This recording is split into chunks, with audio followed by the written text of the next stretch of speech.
about the newest employees who are coming to you. What do you notice? They're tech savvy. Man, are they tech savvy. They grew up, you know,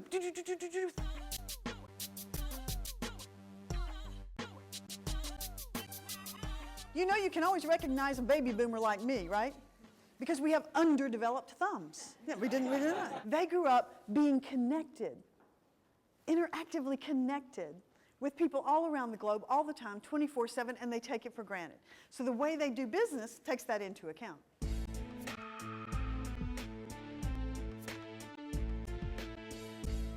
So as you're hiring new people, I'm beginning to call them a new generation. Now, what's new about them is social media. You would be amazed how many companies I go into to work, and when I'm first going into work, somebody will sidle up to me and they'll say, whose side are you on? And I'm like, oh, okay. And what they mean is, which side of the digital divide am I on? The young side or the old side? Because the office is divided right down the middle between people who are digital natives. They grew up with digital information. They're the Ys, they're the Zs, they're the young Xers, and digital immigrants, people like me who did not grow up with digital information, had to immigrate into the world of digital information. The digital immigrant grew up reading. R-E-A-D-I-N-G, reading.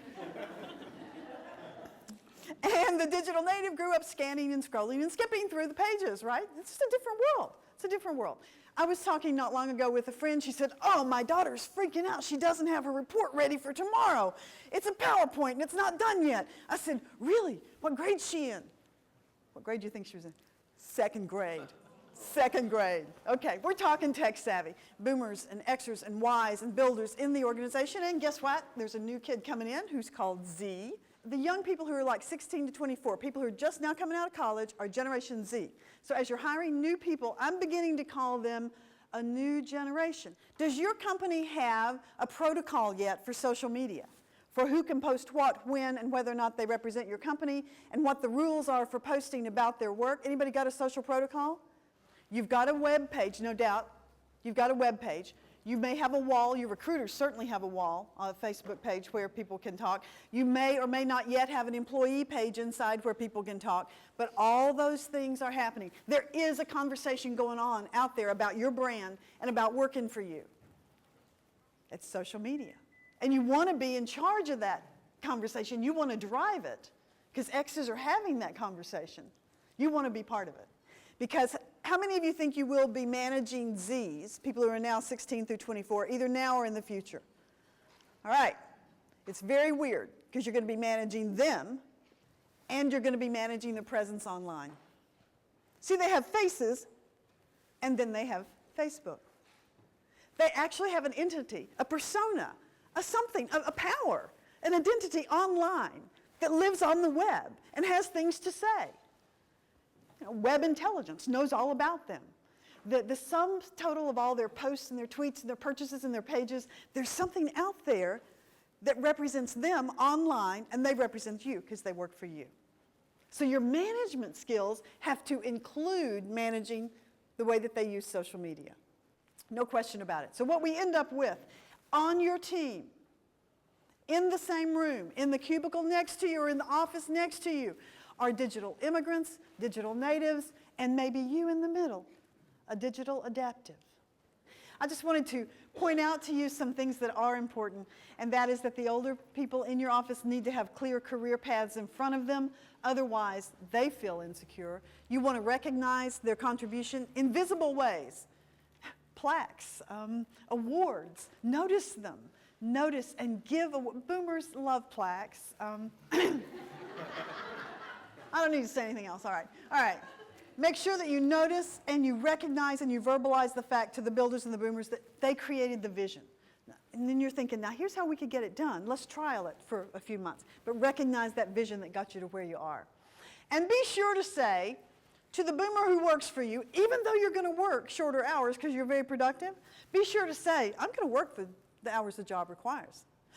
The boomer's little heart just melts when you say that. So, leading up, how shall we structure feedback? Make sure you say that. Feedback is real important. Boomers may not expect to give you much feedback. You may expect a lot of feedback.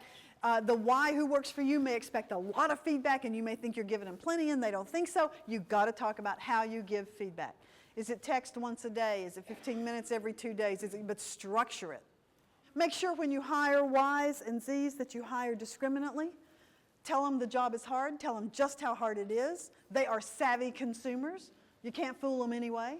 Say this job is hard. Here's how it's hard. It's not for everybody. Let the Ys and Zs on your team help you hire. Let them help you hire. They are going to be great at assessing whether or not somebody new will be a good part of the team. Make sure they know how their work is connected to the bottom line. Make sure they know what difference they make in the world with the work that they do. Make sure that you ask, if you're working with young Ys and Zs, make sure you constantly ask, how can we do this better? Because they value the ability to innovate. They value the ability to express themselves and to get some new ideas on the table. That gives meaning to their work. You get points every time you ask, how can we do this better? This is very critical. As a leader, when you're leading Ys and Zs, you want to say, I have to make this decision. But I need input from you first. Wow, that's points. Then you're collaborative. Then you're the kind of leader that Ys will follow forever. Will you look for ways to connect across the digital divide? Yes. Will you do it today? Yes. Thank you.